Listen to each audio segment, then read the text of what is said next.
Compose 10 music tracks in a specific genre. I always talk about focusing on your strengths. You need to compose music that you're good at. If you can go and watch my other videos, I always tell this to newcomers. Always focus on your strengths. So for example, I am a guitarist, so I compose music that has to do with the guitar as my main instrument. So for example, I will compose 10 music tracks that are in the pop rock category, and then I will compose another 10 music tracks that will be in the acoustic genre.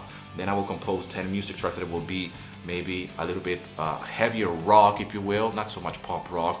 And then I will compose another 10 tracks that will be corporate in style. What happens is that you have 10 tracks in one genre, 10 tracks on a different genre, and then still can build your catalog quite fast by building a body of work that will be online based on your strength. You want to do this because you want to build your catalog as fast as possible.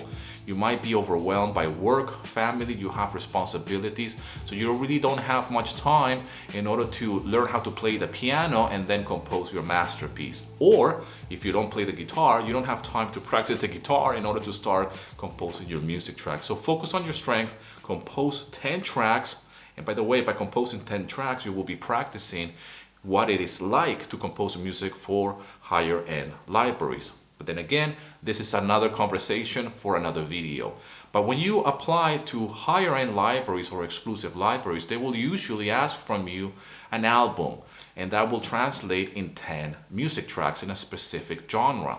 So it's a good way to get practice by composing 10 music tracks in a particular genre. So get practice earlier on, submit that to stock libraries, and get your foot in the door of music licensing and start earning money. Start experiencing some small wins like getting tracks accepted, making one sale here and there. That's by far the best way to get started in music licensing. Number 2, join non-exclusive libraries. Most stock libraries are non-exclusive, and what that means is that you can compose 10 music tracks and upload them to library A, and those 10 music tracks that you compose and uploaded to library A, you can now upload them to library B, and the same goes with library C and library D. So you see very quickly that you're uploading the same music that you have composed to different libraries. You want to do this for 2 reasons.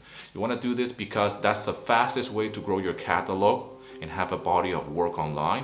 And number 2, because you are going to experience that some libraries, your music will not perform well. Even though they have been accepted, you're not making sales the same way that you might be doing on a different library. When sales do start to happen and sales do fluctuate, what you want to get to is that once the sales are declining in one library, because it will happen, you want to compensate with other sales from another library.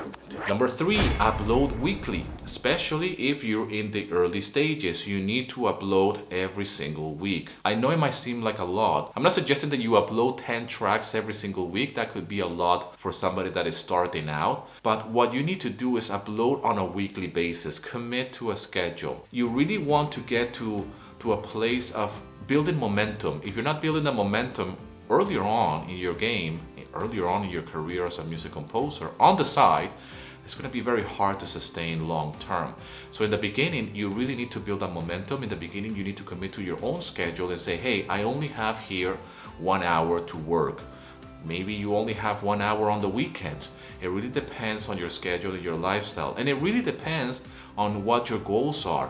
But if you're watching this video, it's because you want to earn as a minimum $500 per month selling music on the side. A lot of people give up halfway through that game, and actually a lot of people give up before they even get started because they just don't think that it's possible. There are a lot of people making not only $500 per month on stock libraries, but they're doing that money, they're earning that amount of money with one library alone. If you're new to music licensing and you would like to learn how to earn between $500 and $1,000 per month, go to my website at stockmusiclicensing.com/start, and you can download a few resources there that I have for you. Thank you so much for all the love and support. I hope this video is helpful to you.